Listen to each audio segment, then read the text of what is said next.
Good evening, everyone. Today is Monday, July 21st, 2025. The time is now 6:33 p.m. And this meeting will be called to order. Clerk, will you please call the roll? Trustee Wu. Here. Trustee Evans. Here. Trustee Hersey. Trustee Colasetti. Here. Trustee Bishop. Here. Trustee Wilkin. Here. Trustee Quisenberry. Mayor Williams. Here. Supervisor Chenoweth. Present. Assessor Owana. Here. Thank you. All right, we have quorum. Thank you. The next item is the approval of the minutes from our previous meeting of April 14, 2025. Are there any corrections or anything? I'll move approval. All right. A second. Moved by Mary Alice, seconded by Jaya. I am drawing a blank on how to spell. I am so sorry, you guys. All right, do we need any discussion or roll call for that? You can ask for discussion if there is Is there any discussion around that?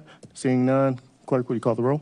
Trustee Wu. Yes. Trustee Evans. Yes. Trustee Colasetti. Yes. Trustee Bishop. Yes. Trustee Wilkin. Yes. Thank you. All right, and that passes. Thank you all. Are there any additions or changes to the agenda? Chair. Yes.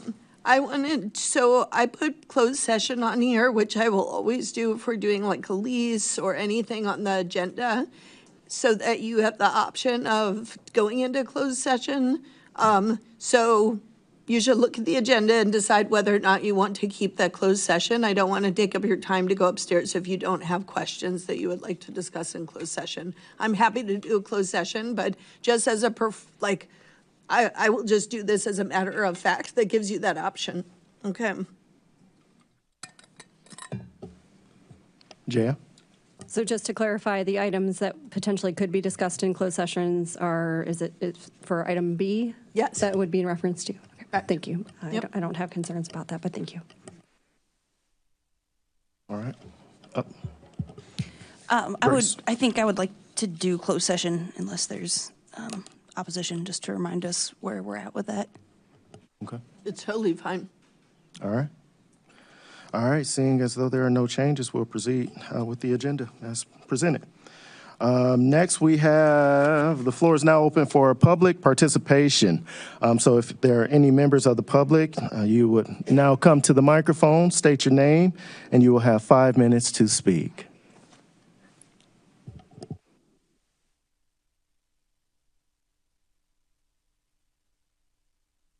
Hello. Good evening. Bring this down. There you go. Yeah, it's better for you. Okay, thank you. Good evening, everyone. I'm Pastor Angel Johnson. I'm here tonight to let you know that I'm a taxpayer, okay? And to see that I have never received funding, but one time out of this whole ARPA funding been going on, out of the money from the city, from the taxes, I feel like at least I invested 20-some years. I lived in my house and paid taxes. And for me to get denied and turned down over and over again, I want to know who's talking to who and telling them not to give Angel Youth Center or either Angel or either the Youth Center organization funding in my own community.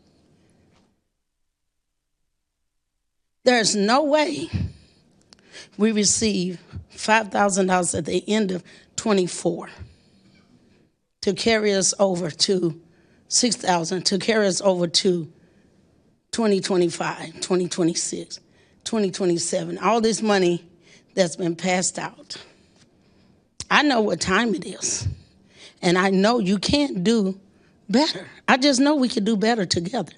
That's all I keep hearing. We're better together. We're better together. We're better together. We're better together. We're better together. We're better together. Really? So I don't know who has what against me, okay? I did my due diligence. I take care of our youth. Been doing it for years. Years. And I know many of you don't like me because I'm out front.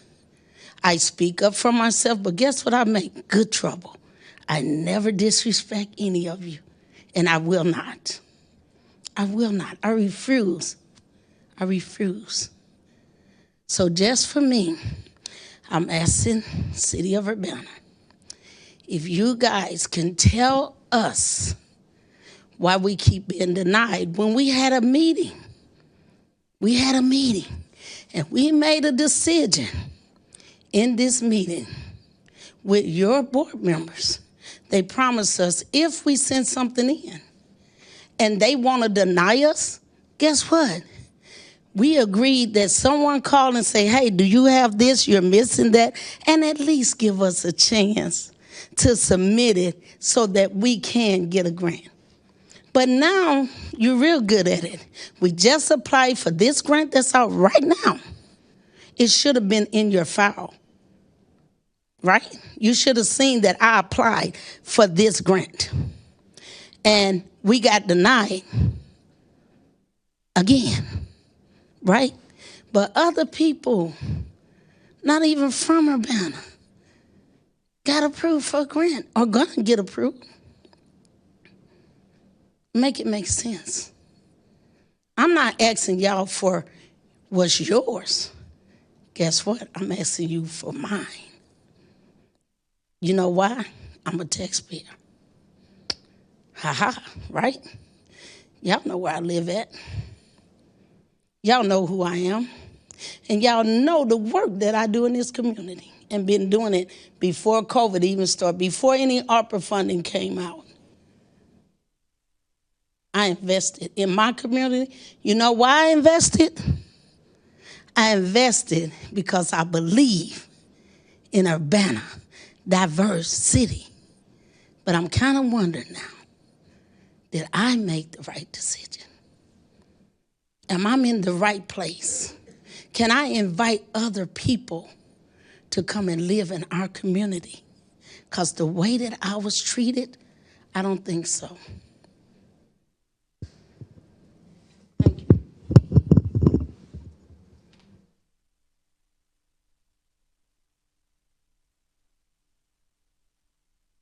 Hello there, Ernest Johnson.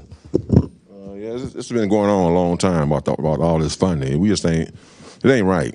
You guys know it's not right. You know what I'm saying? And we just been denied. When are we gonna hear some approvals? You know what I'm saying?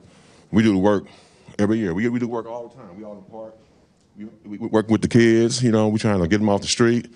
Also helping the kids, trying to give them another option. We didn't get no respect. You know, we just ain't getting the respect we deserve. You know, it's just I just want to say that because this is getting to a point where I'm tired of her coming up here and going through this, you know. So that's why I'm saying something, because I've been sitting back. I will talk. I talk. I don't play games, you know. And just like all this stuff we got denied. Got one grant for $6,000 in 24-25. Come on. What we gonna do? I mean, we thankful for that, you know what I'm saying? But we can deny 3 times straight. No ARPA funding. All that ARPA funding you guys got, we didn't get none of that funding. That wasn't right. It just don't make any sense. So we need to do a better job in this. We are taxpayers, and we are looking out for the people like everybody else. We're trying to get these kids in another direction because they need our help. They need the love, and we need to come better than this. Thank you. All right, are there any other members of the public that would like to speak? All right, thank you all for your participation. We'll now hear from committees to verify the bills. So will the committee report on the town fund? Danielle. Sure, good evening. So in this last month, which I know we moved the board meeting, but the month typically represents June. The town fund had expenditures of $91,403.42. The The General Assistance Fund had $337,975.05. Our total expenditures were $429,378.47. In addition, we had a payout to presents as part of a settlement of which was confirmed by the town board of $226,722.91. You have the town bills in your packet. I'm happy to answer any questions, and then I'll go over some of the things in the memo. Mary Ellis? Hi, thanks for the update. I'm looking for the page number. I seem to remember that there was some money expended for a Rantoul person, and I was wondering if you could just let us know what funds were used for that. I thought it was utility, but I don't see it in the utility right now. Yeah, so we did a utility payment for a rapid rehousing client to the village of Rantoul. The village of Rantoul runs their utilities. They don't use Ameren. That utility payment is for a homeless rapid rehousing client. We receive dollars to rapidly rehouse people throughout the county, and they may choose where they want to go. In fact, I believe that we can house them anywhere in the country with dollars that are rapid rehousing dollars. So you'll see in the memo, it says RRH client. That refers to rapid rehousing, and that's a state-funded grant. Okay, so I just want to be clear, like where the funds are coming. So we have Cunningham Township currently has a state-funded grant. It's not from the levy that is used to rapid rehouse people within our county. Yes, we have, the last I checked, we have 13 grants from different various I know, bodies. it gets complicated. So county, city, state, and yes, that's a state grant. Okay. And we are just so you required to know- serve the county for that grant. We're not eligible without serving the county. Gotcha. And I don't have any concern about that, but I do know that people look at these and they're like, why is Cunningham Township paying for something? Yeah. So you're probably going to get more questions Yeah. because we have such Yeah, I think complicated that- finances. I think James had made a comment that we're not a county organization, we do provide countywide homeless services. So things that are tax levy funded go to Urbana residents only. Things that are funded by the state would serve the county. Okay, and that would bring me to questions in the future when you talk about all the people who have to be rehoused due to recent condemnation. So I'll hold those questions. Thank you. Are there any other questions? All right, seeing as though there are no questions, is there a motion to approve the town fund bill? I'll move approval. I'll second. All right, moved by Jess, seconded by Mary Ellis. Any discussion, additional discussion? I just want to clarify that we're approving the bills for both the town fund and the general assistance so that we don't have to do them separately. So just Move approval for both. thank you. All right. I Moved. concur. Yeah. All right, both bills moved by Jaya, seconded by Mary Ellis. Any further discussion? Seeing none, clerk, will you call the roll? Trustee Wu, Yes. Trustee Evans, Yes. Trustee Colasetti, Yes. Trustee Bishop, Yes. Trustee Wilkin. Yes. Thank you. All right, the motion passes. Thank you. All right, we will now hear the officers' report. So first on the agenda is a discussion of the summer cooling shelters. Yeah, so, for anyone who's tracking the weather, and certainly since we're in homeless services, we're part of emergency management. We receive updates when severe weather is on the horizon. We were made aware 2 weeks ago, actually, we were made aware months ago, and I mentioned to the town board that we were going to have a hot summer, so here we are, it's a hot summer. 2 weeks ago, we knew it would peak. We were hearing 107-degree heat index. That changed to 114. Because we have trees, we'll probably be less than 115. It'll be less than 115, but it's still dangerous. We counted, so we work in street outreach. We work with people sleeping outside in cars, in abandoned buildings. We work with families, individuals. everyone. We estimate, based on real numbers, we have 150 plus residents who are sleeping outside in cars or in abandoned buildings. And those are just really in the abandoned buildings where we've been asked to participate. We engaged 101 individuals and 9 families experiencing homelessness in June. Strides reports a wait list of 30 as of July 1st. This is not news and not surprising, but it is very important that we understand that the rising costs of housing, utilities, and food, and the recent spate of apartment condemnations have increased homelessness in both Champaign and Urbana. As I like to say, or as I frequently say, we have half the number of beds, low barrier beds, as we did 10 years ago, and twice the number of homeless residents. So we should not be surprised. Strides has been full since they opened. We basically, I'd like to pause and say what I'd really like to see in the future is investigation into the tools that the cities have to declare an emergency.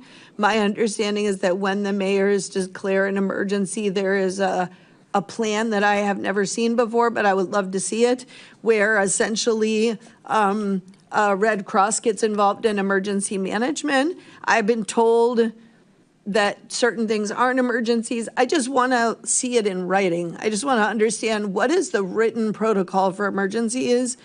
What is the written threshold? Like, let's say we have 20 people outside. Is that emergency? 100. Is that emergency? 500. Is that emergency? 2,000. How about 5,000? 10,000? Like, when is it an emergency? Is it at 100 degrees? Is it 110 degrees? Is it 120 degrees? What's the emergency? And do we need to update our policies and procedures to understand that we're living in climate catastrophe that is rolling out over time? And what does that look like for people? So I can't do it alone. I feel pretty alone these days in this arena. It is not personal, but I will share that it is really difficult to be working in this space. I need your leadership, all of you. I need your leadership on this. So we did a pop-up shelter with public health providing the cots, Salvation Army providing the space. We have 30 cots, not 50. We had space for 50, but we're approved for 30. For supportive shelter day and night with staff members who are trained in homeless services. We're very lucky to work with Friend and Me, and we have our CARES team. We're doing meals, nights and mornings. We're doing 7 days, 6 nights during the anticipated heat wave. The start date was last night. It is the first night that Strides did not turn anyone away.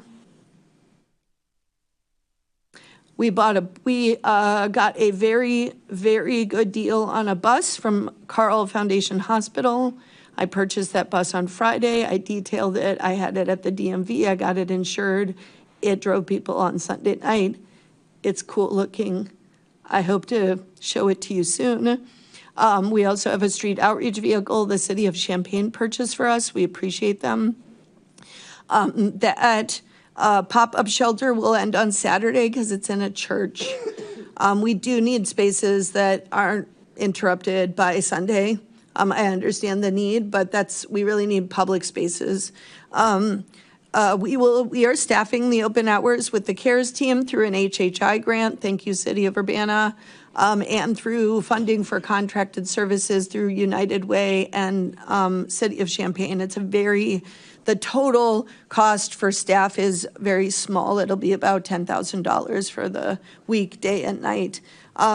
Angel donor funds have contributed for the food so that we specifically are prioritizing medically fragile and senior citizens because it's a quieter space than Strides and they don't have to move. They don't have a time period where they need to be out.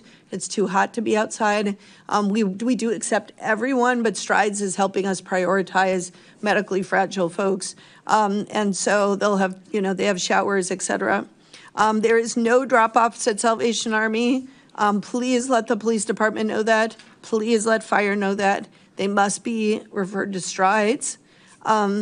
the Strides keeps a wait list. People can show up that day and get a cot that night. So it's not like a wait list. It sounds like a wait list, but basically folks just need to have an intake. Because children are at this location, there's a few constraints on who can stay there. So we do have to go through a process.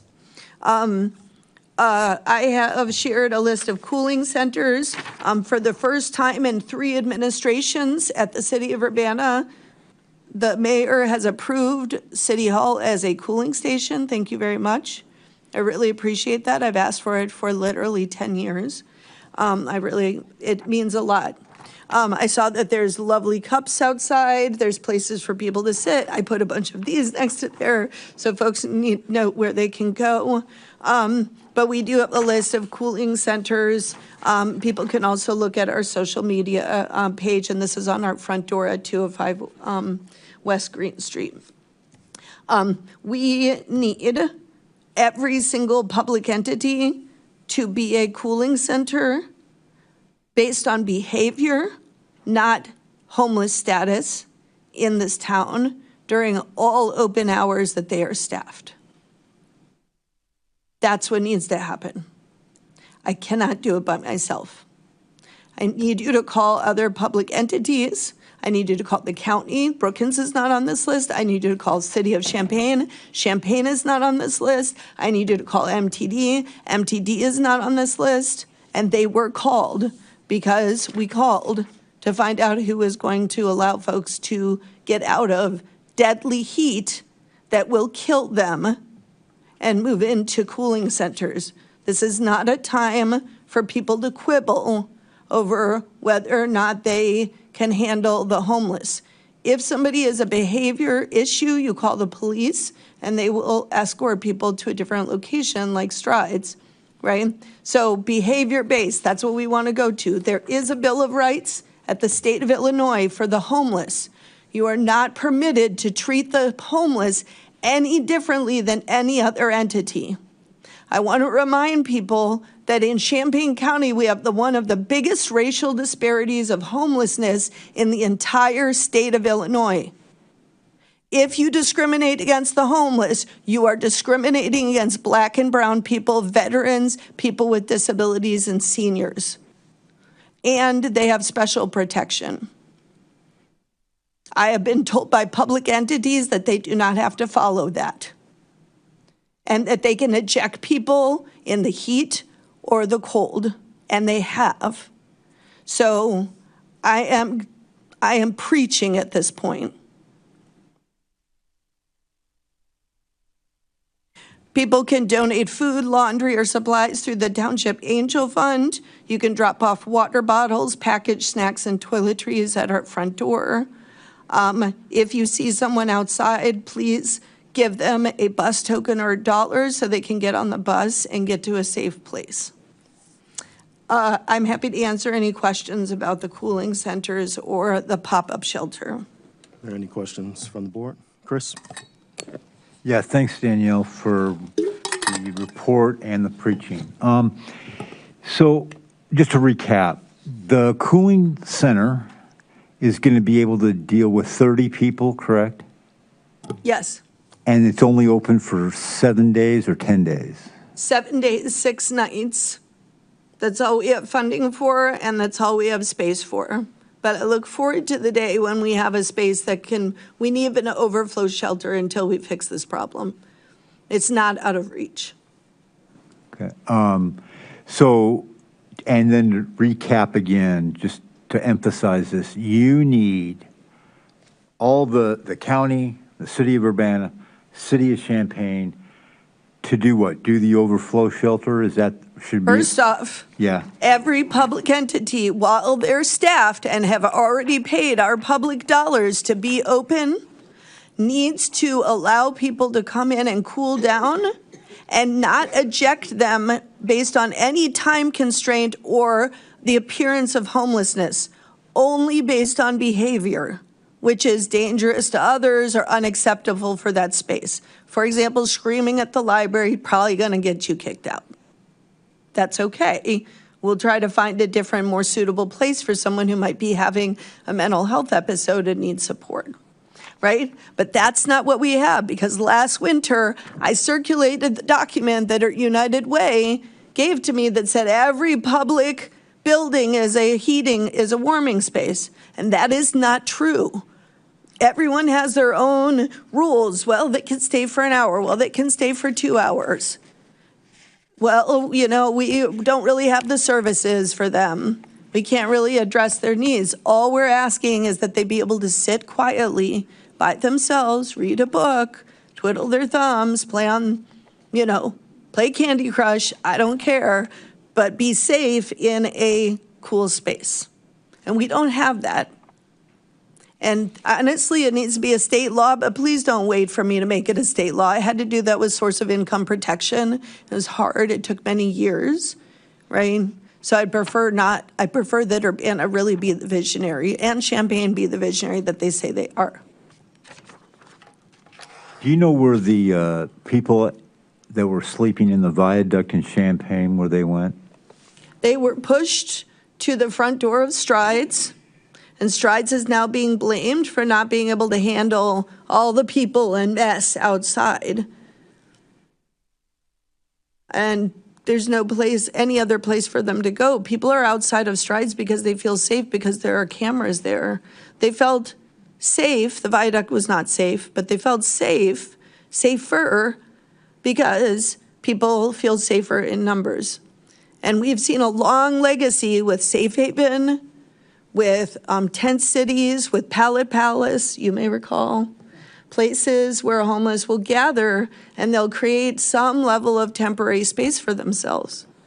What we know, and the research is very clear on this, and this is a Research One university, is that if you displace people who are physically outside and they've created some level of safe space, because guess what? Jaya can tell you, people know what safety is for them. They'll show you with their actions what is safe. If it's not safe, they won't go there. That's their safe space. If you displace homeless residents from a place where they've found safety, they are much more likely to overdose. So you are killing them. So I understand that not every place is, I don't want people sleeping outside under the viaduct. I don't want people sleeping on mattresses outside. But then if you don't want that, you have to provide shelter for them. And it's not that expensive. If you look at the numbers, we are very lucky in this community to have numbers under 500 counted in a point in time count. Like, we're a county of 250,000 and we can't house 500 people? Are you kidding me? There's a reason for that. Jaya.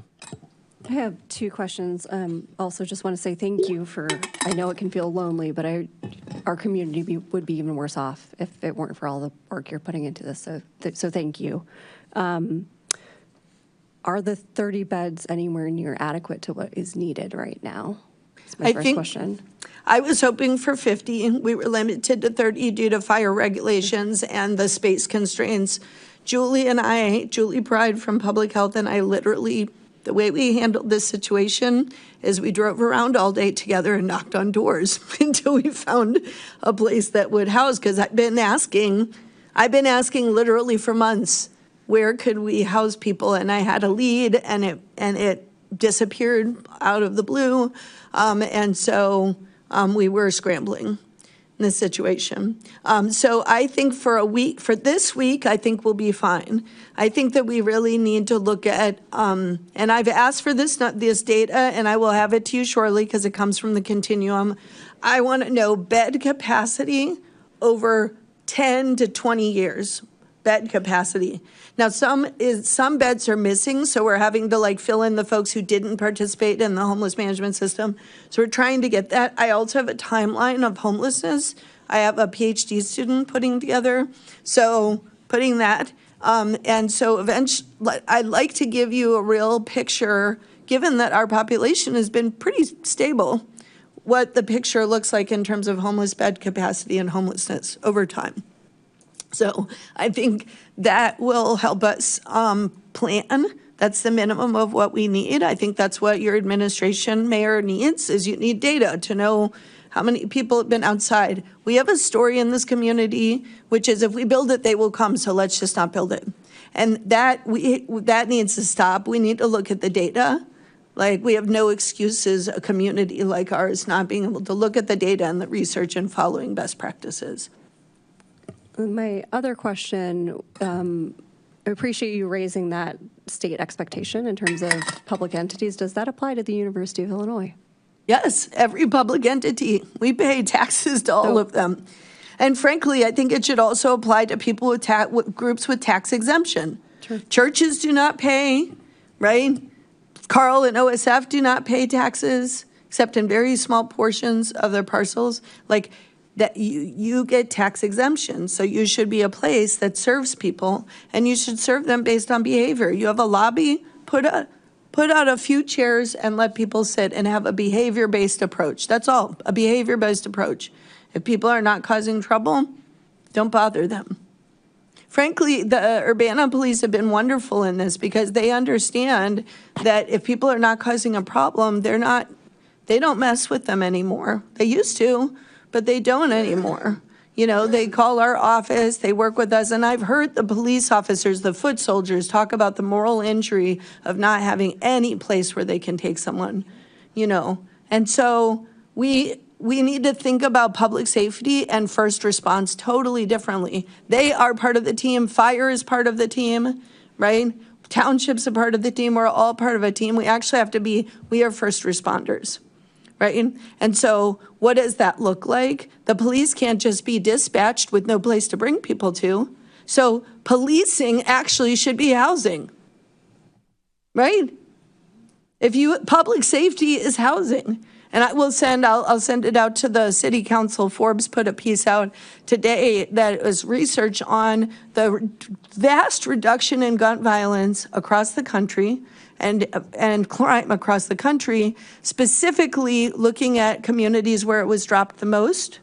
And a number of those communities are headed by Black males in a mayor's position who have worked to understand that safety means support, not only enforcement. And I will send that to you because it's good news in the midst of bleak news. And understanding, I really look forward to that kind of leadership, right? So that we can address what is an escalating crisis. And I've been seeing a lot of this, you know? There's been a lot of this across the board. And I need all the leaders to step up and, you know, talk to your friends, talk to your colleagues. Any more comments, questions? All right, seeing none, we will now move on to unfinished business. Is there any unfinished business to address? None. All right, the next item is, I guess we need to go have a motion to go enter into a closed session. Clerk? I just want to clarify, Supervisor Chenoweth, the closed session, is this just in regards to property? Okay. Yeah. So when the motion is made, go ahead and say property and read just the first citation, not the second half of the citation after the and. Okay, so we will now make a motion to go into closed session for pursuant to the 5 ILCS 120-2C5. So moved. Moved by Mary Alice. Oh, second. Seconded by Grace. All right, clerk. Trustee Wu? Yes. Trustee Evans? Yes. Trustee Colasetti? Yes. Trustee Bishop? Yes. Trustee Wilkin? Yes. Thank you. All right, we will now enter into closed session just for the public. We will return to the remaining items on the agenda after our closed session. Thank you. All right, we are now back into in open session. Clerk, will you please call the roll? We need a motion and a second to make- open it back up. Make a I'll motion to open back up. I'm sorry. I'll make the motion to re-enter open session. I'll second. All right, motion made by Chandra, seconded by Mary Alice. If there's no discussion, clerk, please call the roll. Trustee Wu? Yes. Trustee Evans? Trustee Colasetti? Yes. Trustee Bishop? Yes. Trustee Wilkin? Yes. Thank you. All right. All right, next we have Resolution T 2025-07-009R, authorizing the supervisor to execute a lease amendment with Beckett Trust for township office space. Is there a motion to adopt this resolution? I move approval. All right, moved by Jaya, seconded by Mary Alice. Is there any discussion? Seeing none, clerk, please call the roll. Trustee Wu, Yes. Trustee Evans, Yes. Trustee Colasetti, Yes. Trustee Bishop, Yes. Trustee Wilkin. Yes. Thank you. All right, the motion passes. All right, next is Resolution T 2025-07-010R, authorizing the supervisor to sign a memorandum of understanding with Roadway Inn for emergency housing. Is there a motion to adopt this resolution? Can we have some information on it? So we have a longstanding agreement with Roadway Inn as one of our several housing providers in the community. They are funded through a state grant, the Emergency Transitional Housing Grant. So close to 100% of the funding comes from that. There are occasional situations where I'll use angel donor funds for housing, but it's rare. They're an amazing partner. They have not raised their rent it was 2020, so it's been a minute, 5 years. They haven't raised the rate that they've asked, and essentially at this point, they need to raise the rate. And what they're asking for is reasonable and in line. It's still reasonable for our community.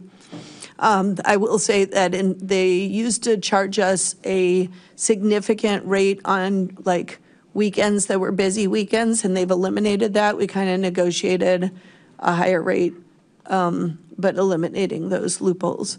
We are reducing the number of rooms that are permanent rooms, so to speak, like people come and go from the rooms pretty regularly, but they are set, so they're always guaranteed to us to 7, from 8 to 7.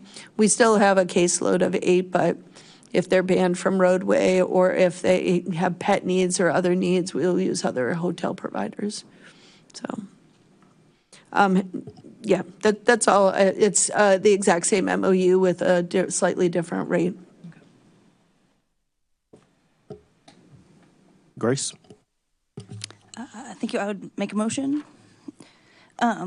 Move approval of resolution number T 2025-07-010R, resolution authorizing the supervisor to sign a memorandum of understanding with Roadway Inn Urbana for hotel rooms for emergency housing. Second.